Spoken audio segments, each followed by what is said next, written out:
Hello, hello, hello, my name is Ghost Shave Dave and welcome back to Resident Evil 6. Last episode we read some of Leon's entries. Now we're going to read some of Chris's. Chris Redfield. Chris Redfield is a 39-year-old BSAA operative, but he looks at least, well, doesn't look a day over 25. 30 maybe. Maybe 35.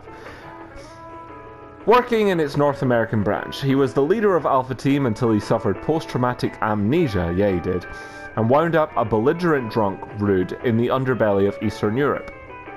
Around this time, a biohazard outbreak in China shocks the world. Piers Nevins, great guy, his teammate on Alpha, finds Chris and convinces him to resume his leadership role in the BSAA. Despite his memory loss, Chris retains the fortitude and leadership skills that make him one of the BSAA's top agents. Because he's fucking Chris Redfield. Oh, pardon me. The BSAA, in the wake of the Umbrella Corporation's dissolution in 2003, many other pharmaceutical companies saw their bioorganic weapons research enter the black market. Whether in the hands of organized crime or terrorists, bioweapons were destroying lives around the world. In response to voices calling for action to be taken, the Global Pharmaceutical Consortium formed the Anti-Terrorist Task Force known as the Bioterrorism Security Assessment Alliance, or BSAA.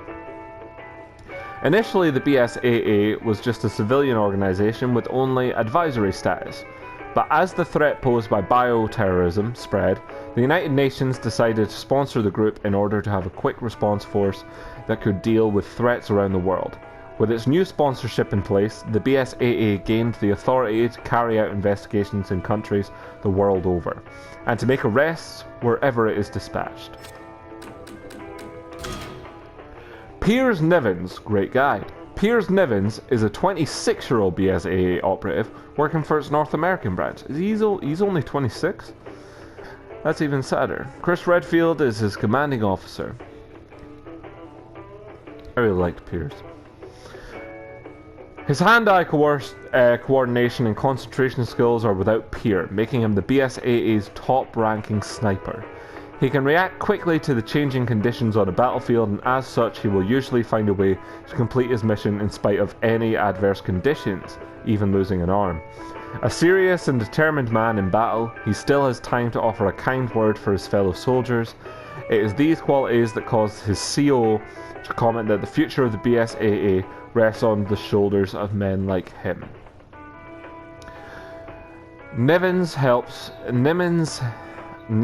himself prefers not to think of his team as subordinates, but as members of Big Family.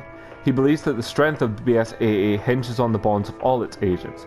He holds Captain Redfield in the highest respect, and Captain Redfield trusts him implicitly. The C virus. The C virus will turn human hosts into creatures called Javo. The virus mutates the host in horrific ways, and it is the latest bioorganic weapon to threaten the safety of the world. One of its first known uses was as a health-preserving drug given to the mercenary soldiers in one of Eastern Europe's many internecine conflicts. Following its use in Europe, many Javo-like creatures began to turn up around the world. The C stands for chrysalid, as the virus will encase a human host in a cocoon-like shell before its final mutation. I think the door went, Naomi. Finn McCulkey. Finn McCulkey is a 22-year-old BSAA operative working for its North American branch. The first real action he sees is in Edonia's civil war. Chris Redfield is his commanding officer, and it was very, very sad. He is honest and sincere, if somewhat timid. I don't remember him being timid. He shouted orders at me. As an explosive expert, he is tasked with destroying barricades and anti-aircraft gun turrets. Unfortunately, he falls victim to... what was her name? Clara's machinations. Let's not blame Ada for that.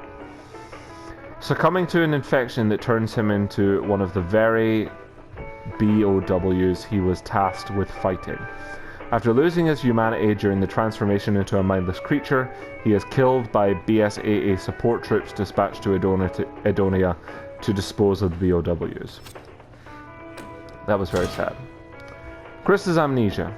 Chris Redfield suffered post-traumatic amnesia after he and his team were caught in a trap sprung by Clara. Also, not even Wong. In the Republic of Edonia, most of his team died and an unconscious Chris was brought to a local hospital. Upon waking up, Chris had no recollection of who he was or what had occurred, but his mind was racked by an overwhelming and inexplicable guilt. Chris determined to run away, and he left the hospital before anyone could check in on him, until Piers Nivens and the BSAA found him. Chris lived as a moody, violent drunk, rude, hoping that he could numb himself to the pain of what happened that fateful day. Chris and Leon. Chris Redfield and Leon Kennedy work for two different organizations and have no reason to interact with each other, but they do share one connection: Chris's sister Claire. Following the mansion incident in 1998, Chris set out for Europe on his own, determined to bring down Umbrella before he left. He neglected to inform Claire as to his whereabouts, so she came to Raccoon City to find him. There she met Leon, and together they fought their way out of the horrors of Raccoon City.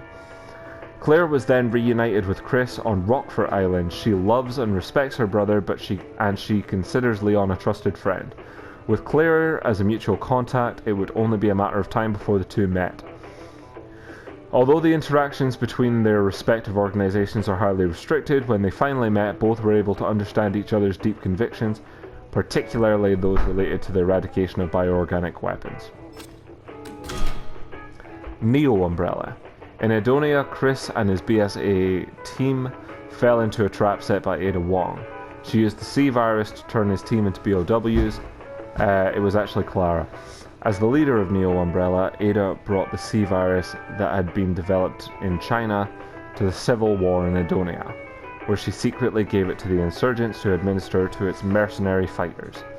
The mercenaries then mutated into creatures known as Javil, and she gathered the data on their transformations, like a bitch. Chris has spent most of his life fighting the pharmaceutical company Umbrella, almost losing it on numerous occasions. It's not hard to imagine what he thought when he first heard of the name Neo Umbrella. Why Clara named her organization such is a question only she can answer. Piers' file. All the men in Piers Nivens' family have been in the military, going all the way back to his great-grandfather. For as long as he can remember, Piers wanted to follow in his father's footsteps.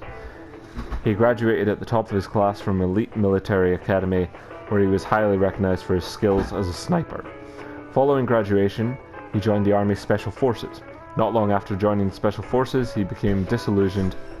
While he continued to participate in the drills without a hitch, he yearned for some greater calling, a reason for all his training. In 2010, he found that calling when Chris Redfield, impressed with Piers' sniper skills, asked him to join the BSAA. Piers was impressed with the way Chris ran Alpha Team. He treated them like a family and not like expendable soldiers. Chris, for his part, knew he couldn't be a field agent forever, which is why he recruited Piers. Chris believes the future of the BSAA lies with talented individuals like Piers, and Piers, for his part, now has a cause worth fighting for. That's Chris's stuff that I've actually got. So thank you very much for watching, and I'll see you next episode, where we'll look at Jake's. Goodbye.